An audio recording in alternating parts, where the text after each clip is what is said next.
dar alguns motivos da importância de você decorar um versículo bíblico. Um deles, o salmista disse: guardei a tua palavra no meu coração, para eu não pecar contra ti. Eu sei que fica no Salmo 119. Qual o versículo? 11, Rebeca tem um versículo decorado. Guardei a tua palavra no meu coração, para eu não pecar contra ti. Você quer assumir um compromisso sério com Deus? Você quer andar em santidade? Sabe o que você precisa? Decorar a Bíblia. Para você andar em santidade, a palavra de Deus precisa estar no teu coração, porque é ela que vai te refrear de cometer um erro, de cometer um engano, de pecar contra o Senhor. Se você não empreende um esforço para decorar a Bíblia, você não está empreendendo um esforço para não pecar. Olha que coisa forte, Ruth. Você está entendendo a importância de decorar versículos da Bíblia? Vamos ver outra importância. O Senhor Jesus disse em João 8,31 aos judeus que queriam segui-lo. Ele disse o seguinte. Ele disse, João 8,31: e conhecereis a verdade, e a verdade vos libertará. João 8,31. 31, 32, não é isso? Vamos lá. Disse Jesus aos discípulos, não é isso? Pois disse Jesus aos judeus que haviam crido nele: se vós permanecerdes na minha palavra, verdadeiramente sereis meus discípulos, e conhecereis a verdade, e a verdade vos libertará. Qual é a importância de decorar versículos bíblicos? Conhecer a verdade, para que a verdade nos liberte. Amém? João 8, 31 e 32. Agora o nosso é Mateus 28, 19.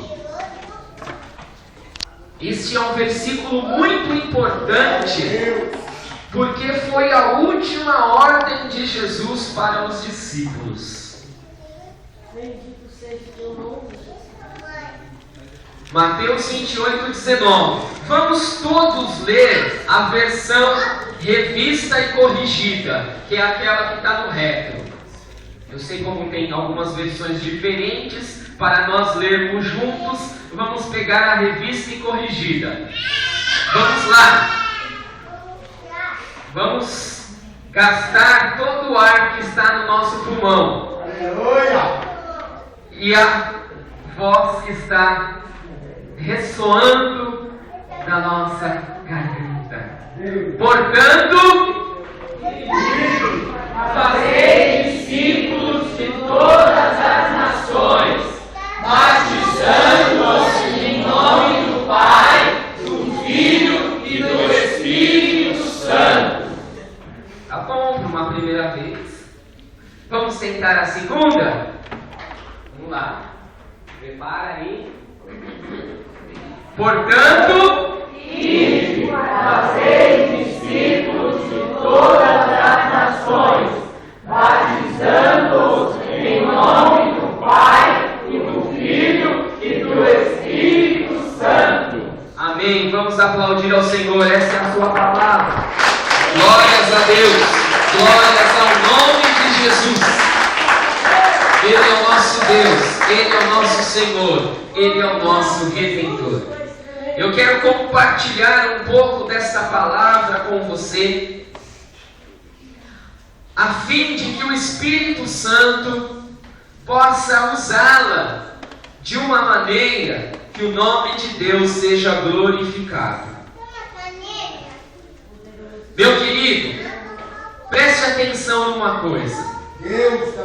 O versículo de número 16 ele vai dizer que alguns discípulos foram para a Galileia, porque Jesus tinha falado para as mulheres,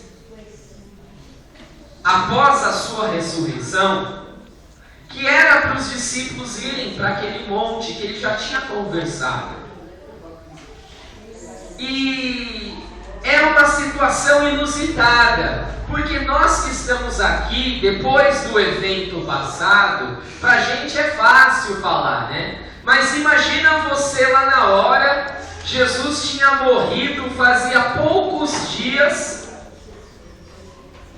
eles estavam meio preocupados, alguns já estavam até voltando às suas atividades habituais, e de repente algumas pessoas dizem que viram o Senhor, e que o Senhor falou que era para eles esperar lá no monte.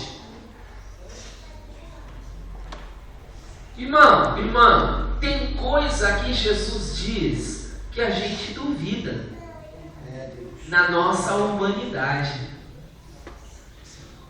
Jesus fala com a gente e a gente dá aquele meio passo para trás. Isso me faz recordar da diferença da reação entre Zacarias e Isabel, Zacarias e Maria, quando foram visitadas pelo anjo, né? O anjo visitou Zacarias e disse que Isabel ia ter um filho. E o anjo visitou Maria e disse que ela também ia ter um filho. Mas a diferença da reação, Zacarias falou para o anjo que aquilo não podia acontecer não, que não ia acontecer não. A conversa dele com o anjo foi no sentido de: não, isso não vai acontecer. E quando o anjo foi falar com Maria, Maria também numa situação de uma certa, né? O que ela falou? Mas como isso vai acontecer? Ela perguntou ao anjo, não num tom de duvidar de que poderia ser feito, mas sim de entender como seria feito. Então, às vezes, Deus fala algumas coisas com a gente que a gente fica pasmo, porque é algo muito grande, fora do que a gente está pensando.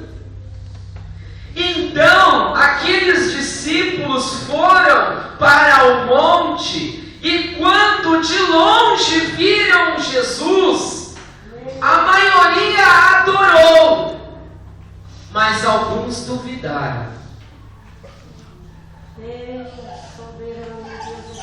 Irmão e irmã, a primeira coisa que eu e você devemos fazer diante de uma exposição da grandeza, do poder, do desafio, do chamado de Deus é adorar e falar: Senhor, Tu tens todo o poder de fazer o que o Senhor quiser.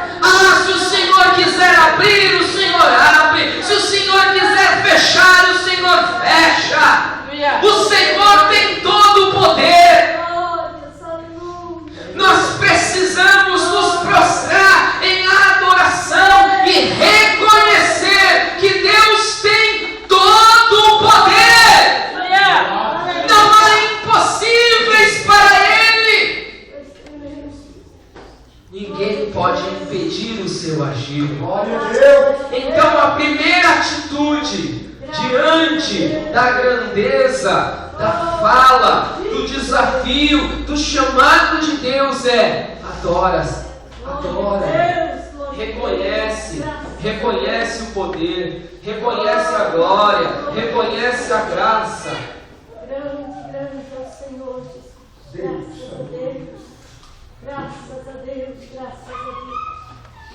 E se você, por alguma coisa, não entende como aquilo poderá se processar, então você começa a conversar com o Senhor. Mas, Senhor, como isso vai acontecer? O que eu tenho que fazer? Qual é o meu posicionamento nessa situação? E você começa a buscar nas Escrituras, né, os subsídios para aquela situação. As Escrituras vão dizer que diante daquela situação, versículo 18, Jesus se aproximou e falou dizendo: toda a autoridade me foi dada no céu e na terra. Graças a Deus, glória a Deus, glória a Jesus.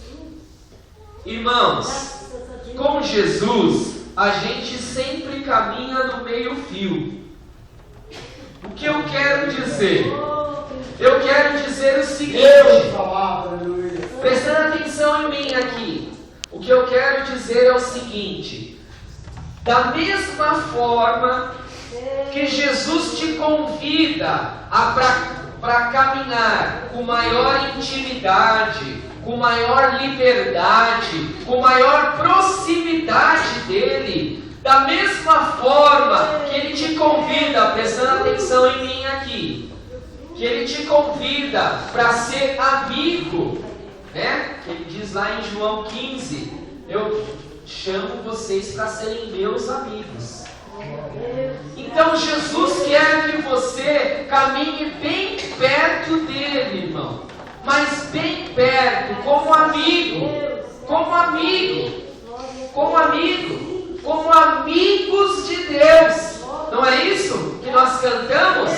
Que o sangue de Jesus nos torna amigos de Deus.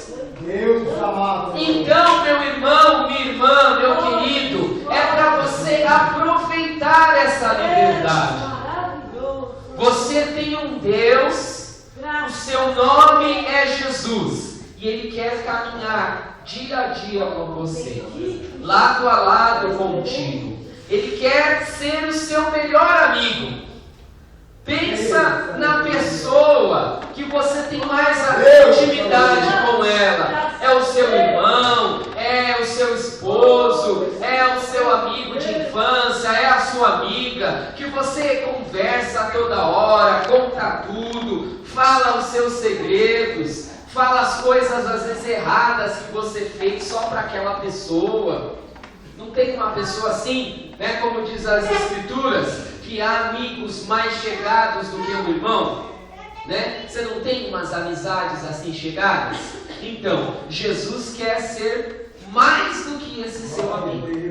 Ele quer ser mais chegado do que esse seu amigo. Ele quer estar mais próximo, mais íntimo seu do que esse seu melhor amigo, do que essa sua melhor amiga. Olha só o que Jesus está pensando a seu respeito, meu irmão. Olha só o que Jesus está pensando ao meu respeito, que Ele quer ser nosso amigo. E às vezes nós desperdiçamos essa oportunidade.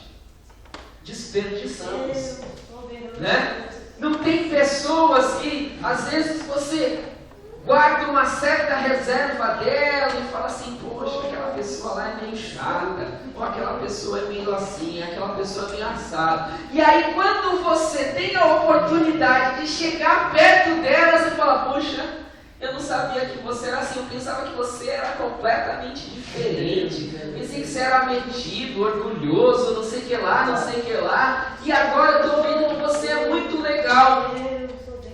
Sabe o que acontece? Às vezes nós fazemos isso com Jesus. Jesus está lá longe e nós estamos assim: não, mas eu acho que com Jesus tem que ser assim, eu acho que ele é meio assim. Mas a gente está lá longe. Chega mais perto, irmão. Chega mais perto, irmã. Para que conhecer a Jesus de ouvir falar, se você pode andar com Ele? Para que conhecer a Jesus de ouvir falar, de saber que um irmão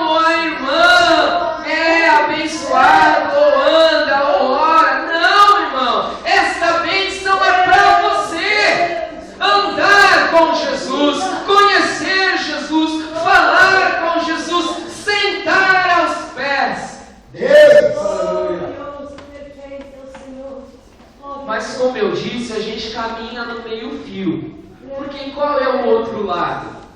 O outro lado é a gente pensar que essa liberdade é uma libertinagem, né? E considerar Jesus como um qualquer, que a gente pode tratar de qualquer maneira, assim, sem mais nem menos. Jesus é o Senhor do universo. Toda a autoridade lhe foi dada nos céus e na terra. Ele é Deus e Senhor. Então, Ele nos convida a andar com Ele como amigos. E você pode se aproximar, mas faça como Moisés. Tira a sandália dos seus pés, porque o lugar que pisa é terra santa. Ele nos chama e nos dá essa graça de andar perto dele. Mas isso não significa andar de qualquer maneira, irmão. Não significa falar de qualquer maneira. E aí, quando nós entendermos que estamos na presença dele 24 horas por dia, então a gente está falando não apenas aqui do culto. Eu não estou falando do culto desse momento, ou do momento que você encontra com o irmão da igreja. Eu estou falando que 24 horas você está na presença de Jesus. Portanto, 24 horas você tem a oportunidade de desenvolver a sua amizade com o Senhor. 24 horas você tem que se apresentar diante dele com o coração íntegro, com o coração sincero. Irmão, irmã, o Jesus que nós servimos é lindo e maravilhoso, mas Ele é o Senhor. E Ele é santo. E Ele é justo. Então, nós temos que aproveitar, como diz Gálatas, a liberdade com que Cristo nos chamou, não usando-a de pretexto para o pecado, mas usando como oportunidade de bênção, de graça e de salvação. Meu querido, minha querida, Deus tem pensamentos de paz a seu respeito. Não é pensamento de mal, não. É pensamento para te abençoar. E como você se apropria dessa bênção? Como você se apropria daquilo que Ele está pensando ao seu respeito? Somente se você andar perto dele. Andar com Ele. Não tem como sermos abençoados tão à distância. É claro que na graça e na misericórdia Deus faz isso, mas o que Ele está reservado para nós pensa no seguinte: semelhante àquela mulher do fluxo de sangue. Essa é a atitude ao nos aproximarmos de Jesus. Senhor, Tu tens todo o poder dos céus e na terra. E eu quero andar contigo, bem juntinho de ti. E eu sei que se eu andar contigo, de ti vai sair virtude. De ti vai sair poder. De ti vai sair graça que vai me alcançar, que vai me envolver, que vai me abençoar, que vai abençoar minha família, que vai abençoar a minha área financeira. Glória a Deus. Mas você se lembra que para a mulher chegar em Jesus, ela teve que romper a multidão, atravessar. Não adiantava ela ficar lá longe. Jesus estava passando lá na rua e um monte de gente com ele, e a mulher lá longe. E Jesus passando e a mulher lá longe. Jesus passando e a mulher lá longe. Jesus está passando. Aonde você está? Você está caminhando na direção de Jesus? Ou você está lá longe? Jesus está passando. Você está caminhando na direção direção de Jesus ou você está lá longe? Então se levante e caminha na direção de Jesus. Porque quando você chegar pertinho dele, quando você chegar juntinho dele, quando você tocar nas vestes dele, vai sair virtude. Aleluia.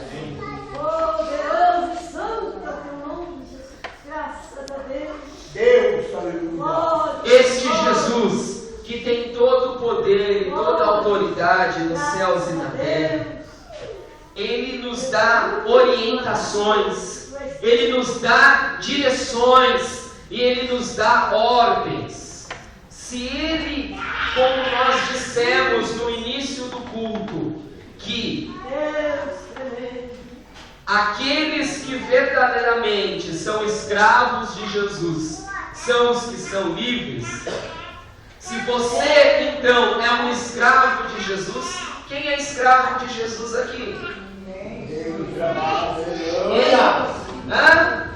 Eu quero dizer uma coisa para você: ou você é escravo de Jesus, ou você é escravo do diabo, do mundo e do pecado. É isso que as pessoas não entendem. Neste mundo, como seres humanos, nós estamos sujeitos à influência do mundo, do pecado e da carne. Só existe uma maneira de vencer essa influência: é entregando a vida nas mãos de Jesus.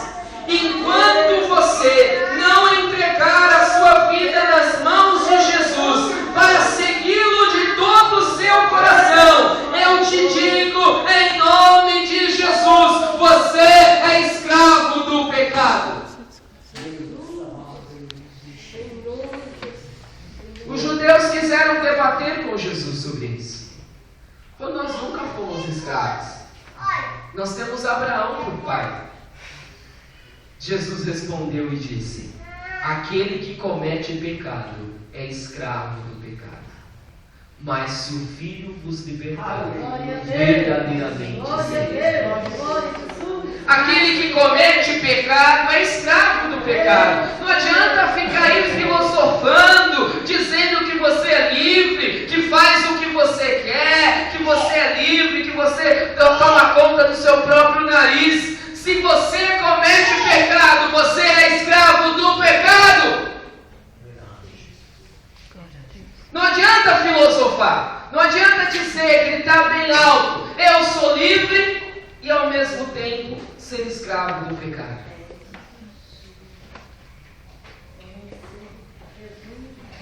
Não é gritando eu sou livre que eu sou livre. Você é livre se você for escravo de Jesus, porque é Ele que te dá liberdade. Se você entrega a sua vida nas mãos de Jesus, Ele vence o poder do pecado, Ele vence o poder do diabo e te dá liberdade para você viver e para você agir. Então não adianta essa vã filosofia. A prática vai dizer se você serve a Jesus ou não. Só Ele tem o poder, só o sangue. Eu vou inclusive já pedir para os obreiros colocarem a mesa aqui no meio.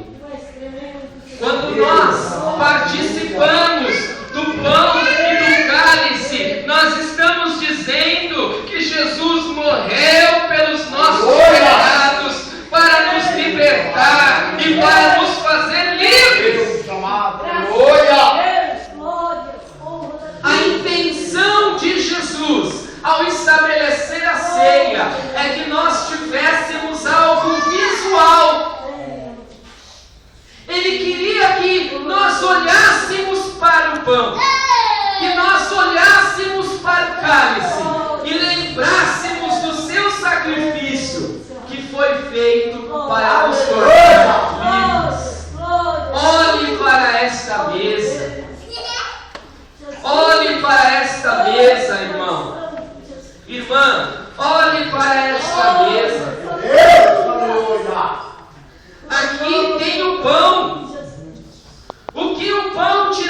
lembra? É um elemento físico. Ele simboliza o corpo de Jesus. Jesus, sendo em forma de Deus, não teve por usurpação ser igual a Deus, mas assumiu a forma humana. E na forma humana se humilhou, tomando a forma de servo, que foi obediente até a morte e morte de cruz. Aqueles cravos, Jesus sentiu. Aquela lança no seu lado, Jesus sentiu. Aquelas 40 chibatadas menos uma, Jesus sentiu. Jesus sentiu toda a dor e todo o sofrimento. E ele foi levado até aquela cruz. Este pão está dizendo para você o tamanho do amor de Deus para com a sua vida, a ponto de Cristo sofrer na cruz do Calvário para o perdão dos seus pecados. Glória a Deus.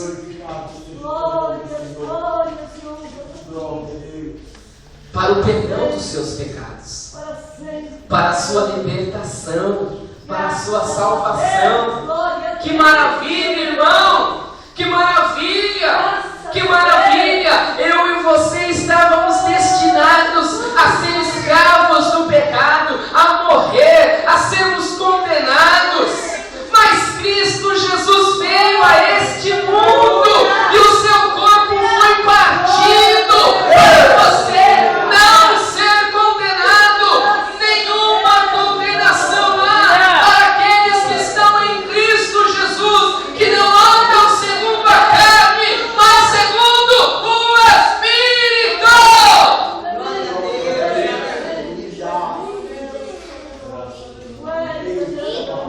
Por isso, quando você olha para esse cálice, você tem que se lembrar do sangue. Jesus não era um fantasma ou alguém que não sentia nada. Diz as Escrituras que o salário do pecado é morte. Sabe o que você merece? Sabe o que eu mereço por conta dos nossos pecados? A morte e a condenação. Diga assim comigo: eu mereço ser condenado por causa dos meus pecados.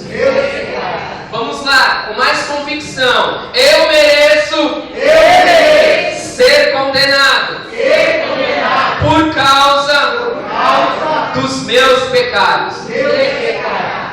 É isso que você merece. É isso que eu mereço. Mas o que nós estamos cantando nesse lugar? Que Deus nos trata segundo os nossos méritos? Ou nós estamos cantando a respeito da maravilhosa graça que nos alcançou? Graça superabundante, superabundante. Deus não nos trata segundo os nossos merecimentos, mas em sua graça, por causa do sangue que foi vertido na cruz do Calvário. Ele oferece perdão, Ele oferece salvação, Ele oferece reconciliação, Ele oferece a amizade. Não por minha causa, não por sua causa, mas por causa do sangue que foi vertido na cruz do Calvário.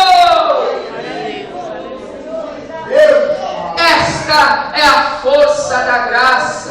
Aonde que a graça vai buscar a sua força? No sangue. Se não fosse o sangue, meu irmão, não haveria graça. Até mesmo Deus não poderia nos perdoar se Jesus não fosse até a cruz. A graça de Deus, até a graça de Deus, depende do sangue de Jesus. Olha que coisa forte, irmão! Olha que coisa forte, irmã! Não é só você e eu que dependemos do sangue de Jesus. Até Deus, para ministrar graça, depende do sangue de Jesus. Porque há pessoas que pensam que podem clamar a graça e não clamar o sangue, e não depender de Jesus. Há pessoas que acham que a graça pode alcançá-las e colocarem Jesus de lado. Mas nessa noite, o Espírito de Deus nos comunica que até a graça depende do sangue. Só existe uma graça de Deus, aquela que bebe no sangue do Calvário e se derrama para mim, e se derrama para você. Meu irmão, minha irmã, este Jesus que derramou o sangue na cruz do Calvário para nos fazer livres, para nos fazer amigos de Deus, para que a graça nos alcance, Ele deu uma ordem para os seus discípulos. Uma ordem inquestionável, imperativa, imutável, inegociável. Vocês são os meus discípulos, então vocês têm que ir e fazer outros discípulos. Vocês têm que sair pelo mundo e pregar, e viver, e espalhar o Evangelho. Vocês têm que sair. Se vocês são os meus discípulos, vocês têm que ir e viver esse Evangelho, e pregar esse Evangelho aqui, em Jerusalém, na Judéia, em todas as nações.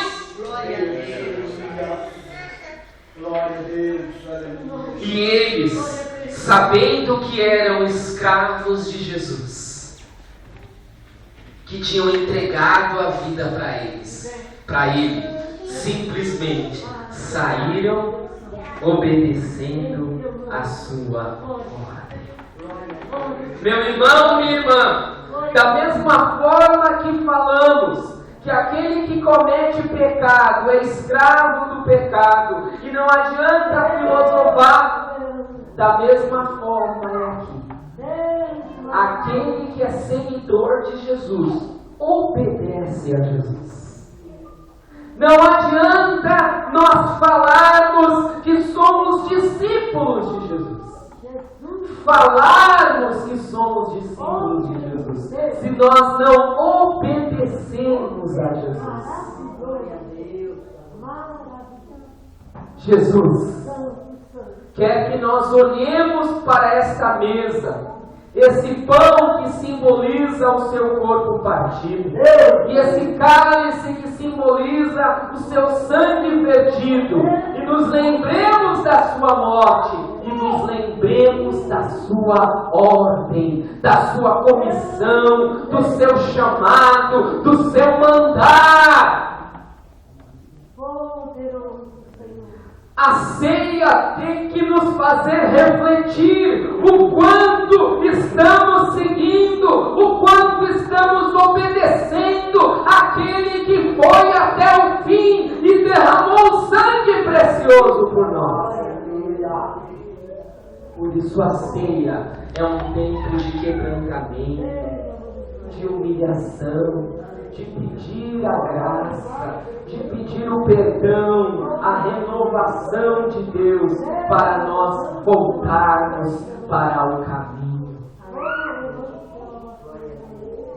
Precisamos dizer: Senhor, perdoa, meu Pai, porque eu tenho buscado mais os meus interesses do que os seus interesses.